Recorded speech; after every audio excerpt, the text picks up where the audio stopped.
Un ruido rompe el silencio en medio de la noche. Pasos sigilosos en la sala principal. El dueño de casa se despierta sobresaltado, se levanta a oscuras, el corazón le late a 1000 por hora y de pronto se encuentra de frente con un intruso. Una pesadilla total. Totalmente. El pánico se apodera de la situación y, bueno, el dueño ataca. Hace miles de años, un antiguo texto legal ya tenía la respuesta exacta de qué pasaba si ese dueño mataba al ladrón en medio de la oscuridad. Y la respuesta es mucho más profunda de lo que cualquiera podría imaginar. ¿Qué tal a todos? Bienvenidos a este nuevo análisis profundo. Hola, hola. Qué gusto estar aquí. Antes de resolver este misterio de la antigüedad y meternos de lleno en los documentos que tenemos sobre la mesa, queremos dar una muy cálida bienvenida a quienes nos escuchan y declarar una hermosa bendición divina para su día y para toda la semana que tienen por delante. Que sea un tiempo lleno de claridad, propósito y mucha paz para cada persona que nos sintoniza. Me sumo completamente a ese deseo. Es un privilegio estar aquí nuevamente para desmenuzar información fascinante y ojalá aportar perspectivas que iluminen la jornada de quienes nos acompañan. Y vaya que tenemos material para eso hoy. Porque, a ver, nuestra misión en este análisis profundo es sumergirnos en un texto antiguo que a primera vista podría parecer simplemente un manual legal polvoriento, ¿sabes? Algo irrelevante para el siglo XXI. Sí, mucha gente lo descartaría de inmediato. Exacto, pero estamos hablando de las notas de estudio y el análisis exegético de las Biblias Holman y NAE sobre el capítulo 22 del libro de Éxodo. Y el objetivo de hoy no es recitar un documento histórico como si fuera una clase aburrida. Para nada. Queremos descubrir cómo estas leyes redactadas hace milenios revelan principios sorprendentemente vigentes sobre la justicia, la empatía humana y una diferencia que es crucial incluso hoy. Digo, el valor absoluto de la vida frente al valor de la propiedad. Es un texto extraordinario, de verdad. Porque cuando escarbas un poco bajo la superficie, te das cuenta de que sentó las bases para debates éticos y legales que nuestras sociedades contemporáneas siguen intentando resolver. Los análisis de estas Biblias de estudio nos dan un contexto histórico invaluable. O sea, no se quedan en la regla literal, sino que nos obligan a entender el mecanismo psicológico y social que operaba, pues, detrás de la norma. A ver, analicemos esto retomando el escenario dramático con el que abrimos el programa. Alguien entra a robar a una casa. Según estas investigaciones sobre Éxodo 22, hay una distinción legal fascinante sobre cómo se manejaba la defensa propia. Ajá, la regla del día y la noche. Esa misma. Los textos señalan que si un ladrón es sorprendido de noche rompiendo la casa y el dueño lo hiere y el intruso muere, no hay lo que llaman culpa de sangre. Claro, no hay homicidio legalmente hablando. Básicamente el dueño no es considerado un asesino ante la ley, pero, y aquí es donde la cabeza me da vueltas, si el sol ya ha salido y ocurre exactamente la misma escena física, matar al ladrón sí trae culpa de sangre. Se le considera un asesinato. Así es, cambia todo el veredicto. Y yo me pregunto, ¿por qué la posición del sol determina si estamos ante defensa propia o ante un homicidio? Digo, ¿acaso un ladrón no es un ladrón a cualquier hora del día? Esa es precisamente la pregunta central de este pasaje. Y la respuesta que arrojan los historiadores y estudiosos es de un pragmatismo brutal, pero con un fondo profundamente moral. A ver, cuéntanos. La diferencia radical no es la hora del día en sí, sino el nivel de amenaza a la vida. Pensemos en el contexto del antiguo Medio Oriente. No había iluminación pública, no había interruptores de luz. Claro, era oscuridad total. Exactamente. De noche, en la oscuridad total de una vivienda de la época, el dueño no tiene manera de ver quién es el intruso. No sabe si es un vecino desesperado que viene a robar un poco de grano, o si es un escuadrón armado dispuesto a asesinar a toda su familia. Imagínate el terror. Su vida y la de los suyos corre un riesgo inminente e incalculable. El pánico es una respuesta natural de supervivencia. En ese escenario, de oscuridad e incertidumbre letal, la ley protege al dueño que se defiende porque asume que está protegiendo vidas, no solo cosas. Claro, el instinto básico. Estás a oscuras, escuchas que rompen tu pared y asumes lo peor para proteger a tu familia. Yo haría lo mismo, estoy segura. Cualquier persona lo haría. Pero de día, la dinámica cambia por completo. Con la luz del sol, la visibilidad altera el riesgo. El intruso ya puede ser identificado. Ya le ves la cara. Le ves la cara, las manos. El dueño de la casa puede ver claramente si el ladrón lleva un arma mortal o si simplemente está desarmado, intentando llevarse una herramienta o un animal. Durante el día, el ladrón puede ser reconocido por la comunidad, capturado y llevado ante un tribunal de jueces. Ya no hay ese peligro inminente de muerte. Exacto. Lo que los estudiosos destacan aquí de manera contundente es que la vida humana tiene un valor supremo. Y ojo, esto incluye la vida de un criminal.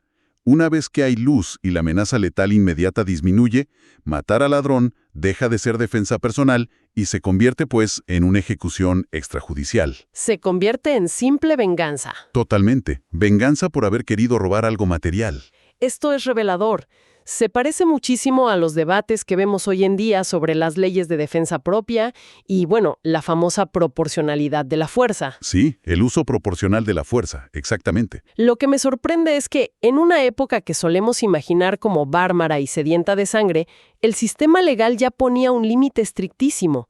Te decían, tu propiedad material no vale más que la vida de este delincuente. Es un paradigma revolucionario para la antigüedad.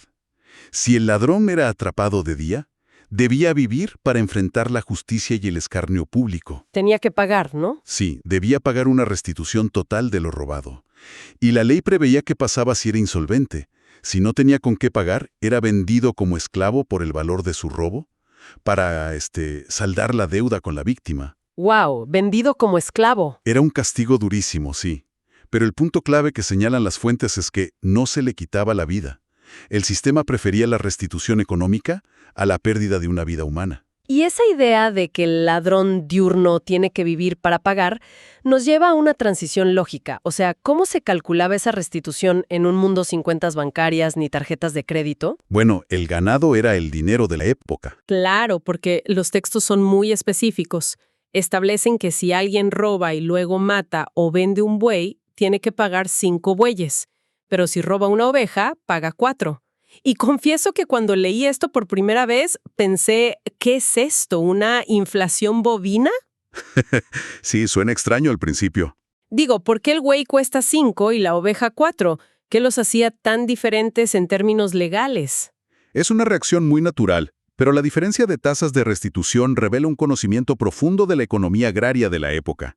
En ese contexto histórico, un buey no era simplemente un animal que daba carne, era el motor principal de la economía de una familia. ¿El tractor de la antigüedad? Era, para usar términos modernos, el tractor, el camión de carga y la maquinaria pesada, todo en uno.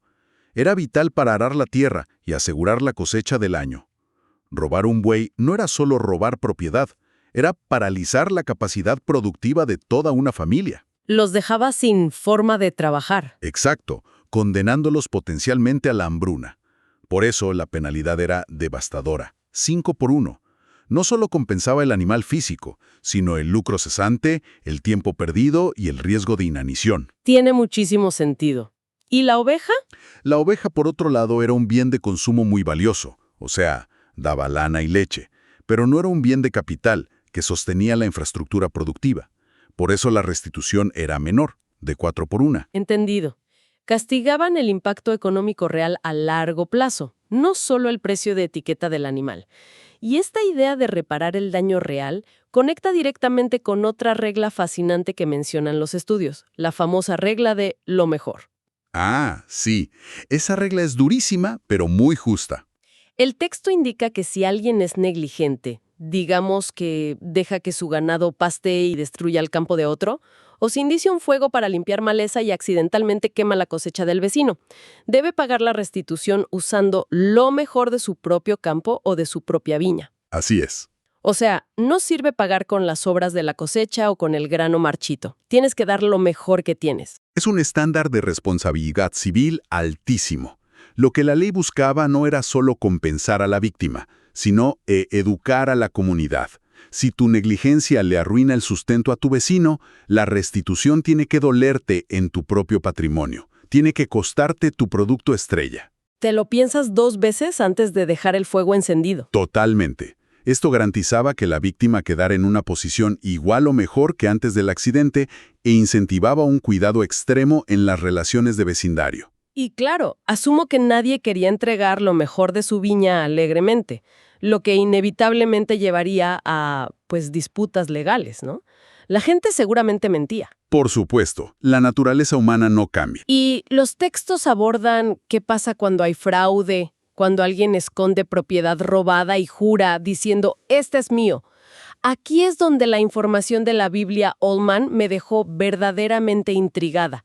Se explica que las partes en disputa debían presentarse ante los jueces, pero la palabra hebrea original que se usa para estos jueces es Elohim. Un detalle lingüístico clave. Y hasta donde yo sé, esa palabra suele traducirse como Dios. Precisamente. Y aquí hay un peso psicológico que es vital entender.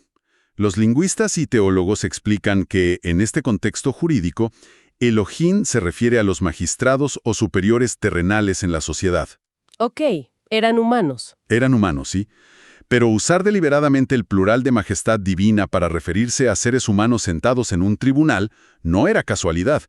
Implicara que estos jueces actuaban como representantes directos de la autoridad de Dios en la tierra. Pensemos en el peso de esto por un segundo. Hoy en día, pedirle a alguien que jure decir la verdad con la mano sobre una Biblia en un tribunal ya tiene un peso psicológico inmenso para muchas personas. Y algunos aún así mienten. Claro, pero en la antigüedad, ir ante estos jueces Elohim era el equivalente a ese juramento multiplicado por 100. Creían literalmente que estaban presentando su caso de fraude ante el mismísimo creador del universo, y que el veredicto del juez era un rayo divino exponiendo al mentiroso. Es que la carga mental para quien intentara cometer perjurio debía ser insoportable.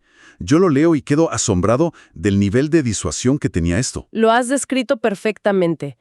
Y la carga para el juez era igual de aterradora, porque sabía que estaba administrando justicia en nombre de la divinidad. Cualquier fallo corrupto sería visto como una ofensa directa a Dios. Una tremenda responsabilidad. Ahora, volviendo a las complejidades comerciales que debían resolver estos jueces, los textos también analizan las leyes sobre alquileres y préstamos. Y aquí es donde la sofisticación económica del mundo antiguo realmente brilla. Sí, aquí necesito que me ayudes porque admito mi total confusión. Según el texto, si yo le pido prestado un animal a un vecino y el animal se lastima y muere, tengo que pagarlo. Eso tiene lógica. Ajá, hasta ahí vamos bien. Pero luego dice que si el dueño del animal está presente durante el accidente, no tengo que pagarlo. Y lo que me parece más contradictorio aún, si el animal fue alquilado por dinero, tampoco tengo que pagar la pérdida accidental. A ver, analicemos esto. Si pago por usarlo y se muere en mis manos, ¿por qué la ley me exime de pagarlo? Parece un mal negocio para el dueño. Si lo miras con ojos modernos, sí, puede parecer un mal negocio, pero la lógica de riesgo y retorno es impecable. Los especialistas en leyes del antiguo Medio Oriente lo explican así. Si tú me pides prestado mi asno, de forma gratuita, me estás pidiendo un favor enorme. Todo el beneficio es tuyo. Ok, sí, yo lo necesito, tú me haces el favor. Por lo tanto, tú asumes el 100% del riesgo. Eres el garante absoluto de ese animal. Si yo no estoy presente, no puedo proteger mi propiedad, así que si muere, me lo pagas. Sin embargo, si yo estoy presente trabajando a tu lado, la ley asume que yo retengo el control y la supervisión de mi animal, y por ende el riesgo de un accidente laboral recae sobre mí como dueño. Ah, entiendo. El control define la responsabilidad. Si tú estás ahí, tú lo cuidas. ¿Y en el caso del alquiler? ¿Por qué no pago si te lo alquilé? En el caso del alquiler, la dinámica cambia de un favor a una transacción comercial. Si tú me pagas una tarifa por usar mi asno, los analistas señalan que el precio de ese alquiler ya lleva implícita una prima de riesgo. Un seguro. Exactamente. Es como un seguro. El dueño está cobrando por el desgaste natural del animal y por la posibilidad estadística de que sufra un accidente. Esencialmente, el dinero del alquiler funciona como un seguro primitivo. Al aceptar tu dinero, el dueño acepta el riesgo de que el animal se lastime durante el trabajo normal. Es increíble. Literalmente inventaron la exención de responsabilidad por daños en los contratos de renta de vehículos, pero con burros, hace 3000 años. Es el mismo principio financiero, tal cual. Ahora, todas estas reglas que hemos discutido sobre bueyes, ovejas y alquileres asumen que ambas partes en disputa tienen propiedades, tierras o algún estatus. Pero esto plantea un problema enorme. ¿Qué pasa cuando el daño se le hace a alguien que no tiene ni tierras, ni capital, ni voz en esa sociedad antigua? Esa es la transición clave que experimenta este capítulo. Pasamos de una legislación de protección patrimonial a lo que muchos estudiosos denominan una empatía legislada. Empatía legislada, me gusta ese término. Es que el texto da un giro drástico para establecer una red de seguridad alrededor de los sectores más vulnerables de la antigüedad, aquellos que no tenían poder económico para defenderse. Y el primer caso que abordan es el de las jóvenes vírgenes que son seducidas y que aún no están comprometidas. El texto dice que el hombre que las seduzca debe pagar la dote matrimonial. Así es. Niega rotundamente a darle a su hija en matrimonio, el hombre igual tiene que pagar la suma completa de esa dote. Y tengo que ser honesta, leído con ojos modernos, esto suena terrible. Sí, choca mucho con nuestra mentalidad. Suena casi como si estuvieran comprando a una esposa o como si el hombre estuviera compensando económicamente a un padre por haber dañado su, entre comillas, propiedad. ¿De verdad podemos llamar a esto una ley de empatía? Es una reacción muy válida desde nuestra perspectiva contemporánea, pero para entender la empatía de la ley, tenemos que sumergirnos en la cruda realidad socioeconómica del antiguo Medio Oriente. En esa época, las estructuras patriarcales eran absolutas. No existía un mercado laboral independiente para las mujeres. Claro, no podían simplemente salir a buscar un empleo en una oficina. Para nada. Su supervivencia económica dependía casi enteramente de estar bajo la protección de la casa de su padre o, posteriormente, la casa de su marido. Una mujer que perdía su virginidad antes del matrimonio sin estar comprometida enfrentaba un estigma social devastador que reducía casi a cero sus posibilidades de casarse. O sea, se enfrentaba a la posibilidad real de terminar en la calle, en la miseria absoluta, sin forma de alimentarse. Exactamente. Se enfrentaba a la inanición o a la prostitución por supervivencia. Las notas de la Biblia NAA nos revelan que la dote no era una suma simbólica. Equivalía a años enteros del salario de un trabajador promedio. ¡Wow! Era muchísimo dinero. Lo que esta ley está haciendo no es ponerle precio a una mujer. Está obligando al hombre irresponsable a proveer un seguro de vida masivo. Le está diciendo, al tomar esta decisión, alteraste permanentemente el futuro económico de esta mujer. Te haces cargo. Exacto. Ahora, te cases con ella o no, vas a garantizar financieramente que ella nunca pase hambre. Es una intervención estatal, por así decirlo, para evitar la indigencia femenina. Visto desde esa lente histórica, cambia completamente. Es una ley que obliga al poderoso a asumir las consecuencias a largo plazo frente al vulnerable. Y hablando de vulnerabilidad, los textos se vuelven inflexibles cuando hablan de los extranjeros, las viudas y los huérfanos. Ordenan de manera tajante que no se les debe afligir ni oprimir bajo ninguna circunstancia. Y aquí es donde la Biblia Holman aporta un detalle lingüístico que te pone la piel de gallina. A ver, Los eruditos señalan que la palabra hebrea que se traduce como oprimir, en este pasaje, a los extranjeros, es exactamente la misma raíz verbal que se usa en los primeros capítulos del libro de Éxodo para describir la brutalidad que el imperio egipcio ejerció sobre los israelitas cuando los tenían como esclavos. wow. O sea, no es una palabra genérica. Es un misil directo a su memoria colectiva. Totalmente. Básicamente les están diciendo, ustedes saben a qué sabe esa palabra. Recuerdan los latigazos. Recuerdan lo que se sentía ser la minoría sin derechos en Egipto. No se conviertan ahora en el monstruo que los lastimó. Exacto. Es el recordatorio de que su código civil nace de un trauma nacional superado. Y aquí es donde encontramos el verdadero momento revelador si contrastamos a Israel con sus vecinos. En los imperios circundantes de la antigüedad, como Babilonia o el mismo Egipto, los códigos legales estaban diseñados para proteger y consolidar el poder de las élites, de la realeza y de los ricos. Podían hacer lo que quisieran con los de abajo. Podían aplastar legalmente a un pobre por una deuda. Pero aquí vemos una anomalía histórica, una legislación que prioriza la empatía por encima del contrato legal frío. Y el ejemplo más claro de esa anomalía histórica, que rompe todos los esquemas comerciales, es la ley sobre el manto y los préstamos. Las fuentes mencionan que estaba prohibido cobrar usura, intereses abusivos a un ciudadano pobre. Lo cual ya era bastante inusual para la época. Pero lo más radical es lo que pasa con las garantías. Si le prestas dinero a alguien necesitado y tomas su manto exterior como garantía del préstamo, la ley te obliga a devolvérselo antes de que se ponga el sol, aunque te siga debiendo el dinero. Es una locura desde el punto de vista financiero. Y uno pensaría, ¿qué clase de prestamista devuelve la garantía sin haber cobrado? Ningún prestamista comercial lo haría, pero la ley interviene explicando el porqué. Los estudios contextuales nos recuerdan que en el clima desértico, el sol te quema de día, pero las temperaturas caen drásticamente de noche. Hace un frío tremendo. Helado. Para un jornalero pobre, ese manto rústico no es una prenda de moda. Es su única cobertura contra la hipotermia. Es literalmente su cama y su cobija. La ley establece que si te quedas con su manto durante la madrugada para presionar el cobro de la deuda, estás poniendo en peligro su vida. ¡Wow! Y advierte explícitamente que si ese pobre, temblando de frío, clama a Dios en la oscuridad, Dios lo va a escuchar porque es misericordioso y actuará como su vengador. Otra vez la misma lección del primer segmento, ¿no? La vida humana, el simple calor corporal de un ser humano vulnerable en medio de la noche, tiene un valor infinitamente superior al derecho legítimo de cobrar una deuda material. Es un humanismo radical para la época. Ahora, todo este recorrido por el lado más empático de la ley nos lleva a la recta final del texto. Y confieso que aquí el documento parece desconectarse por completo.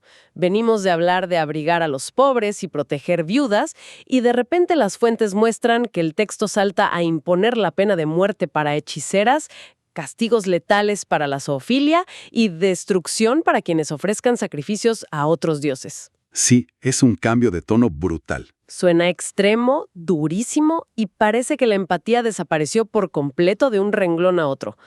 Digo, ¿qué tiene que ver una cosa con la otra? Es una reacción muy comprensible, porque desde nuestra perspectiva moderna occidental, solemos separar rígidamente la moralidad social de las prácticas religiosas. Pero para entender estas penas tan severas, tenemos que explorar el concepto hebreo de kadosh, que se traduce como santidad. Santidad, ok. Ser santo no significaba simplemente portarse bien. Significaba estar separado casi, en cuarentena, apartado para un propósito específico. Las notas de la Biblia NAA aclaran que estas prácticas, el ocultismo, la bestialidad, los sacrificios a ídolos, no eran simplemente rarezas individuales o gustos personales. ¿Qué eran entonces? Eran los ritos religiosos centrales de los imperios cananeos opresivos que los rodeaban. Eran sistemas que, históricamente, devaluaban la vida humana, llegando incluso al sacrificio infantil. Ah, ya entiendo. Entonces no es que de repente la ley se volvió arbitrariamente cruel, sino que les estaban exigiendo ser la antítesis absoluta de las culturas que normalizaban la opresión y la muerte. Exactamente. Si conectamos esto con el panorama general, la exigencia era radical. Si Israel iba a ser una sociedad que protegiera al huérfano y valorara la vida por encima de la propiedad, no podían adoptar las prácticas espirituales y culturales de las naciones que hacían exactamente lo contrario. Claro, no puedes jugar a dos bandos. Sacrificar a una deidad extranjera implicaba aliarse con su sistema de valores. Para preservar esta nueva sociedad empática, la contaminación con esos sistemas opresivos debía ser erradicada de raíz. Entonces para ellos no existía esa línea divisoria entre lo civil y lo sagrado. Lo fascinante aquí es que el texto sintetiza ambos mundos. El versículo 28 ordena explícitamente no maldecir a Dios ni a las autoridades. Y las notas de los estudiosos apuntan a que no puedes afirmar que respetas a la autoridad divina si al mismo tiempo oprimes al extranjero o dejas a tu vecino congelarse sin su manto. ¡Qué fuerte! El respeto al Creador se valida únicamente a través del trato compasivo hacia su creación más vulnerable. No están separados. Por eso el capítulo termina ordenando actos que nosotros llamaríamos puramente religiosos, como entregarle a Dios las primicias de las cosechas y consagrar a los primogénitos al octavo día, y los pone al mismo nivel de importancia que los actos civiles. Todo es parte del mismo tejido ético. Todo culmina con un mandato claro: serán hombres santos. Y me llamó la atención que, como un detalle final de esa pureza o santidad, la ley les prohíbe comer carne de cualquier animal que haya sido despedazado por fieras salvajes en el campo. La instrucción es arrojar esa carroña a los perros. Ese detalle final es una metáfora perfecta. Como un pueblo apartado para reflejar justicia y dignidad, no debían rebajarse a actuar como carroñeros peleando por las obras de los depredadores. Debían mantener su estándar alto. Su dieta, sus transacciones comerciales, su sistema penal y su red de seguridad social. Cada aspecto de su vida estaba diseñado para testificar sobre el carácter de un Dios justo. ¿Qué viaje mental e histórico hemos dado a través de estas fuentes?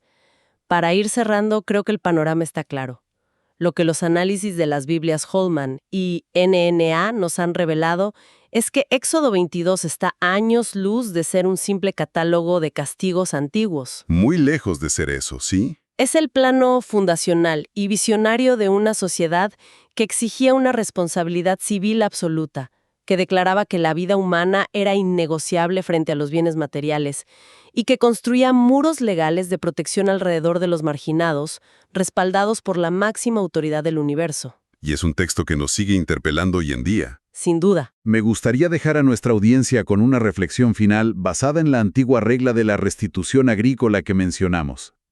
Hemos visto que si alguien causaba un daño por negligencia, debía pagar con lo mejor de su propio campo. Ajá. Que te tenía que doler en tu patrimonio. Exacto. Pensemos por un momento en esto. Si hoy en día, en el siglo XXI, las leyes de responsabilidad corporativa y personal adoptaran ese principio, imagínate si causar un desastre ambiental o arruinar a cientos de personas con fraudes financieros no se resolviera simplemente pagando una multa mínima que, la verdad, no afecta a la gran empresa. Una multa que ya tienen presupuestada. Imagínate si la ley obligara a esos responsables a ceder literalmente lo mejor de sus propios activos, sus propiedades más valiosas, para restaurar a las víctimas. ¿Cómo cambiaría drásticamente nuestra sociedad y el nivel de cuidado que nos tenemos los unos a los otros? ¡Wow! Es una pregunta profunda, de esas que retumban en la cabeza y te hacen cuestionar qué tan avanzados estamos realmente en nuestras nociones de justicia, comparados con esos textos de hace milenios. Porque a veces parece que retrocedimos. Yo estoy convencido de que tenemos mucho que aprender todavía de estas páginas. Y con esa reflexión tan poderosa llegamos al final de este análisis profundo. Agradecemos inmensamente que nos hayan prestado sus oídos y su curiosidad el día de hoy. Nos despedimos afirmando explícitamente y con mucha calidez, Dios bendice a todos los oyentes. Hasta la próxima. Cuídense mucho.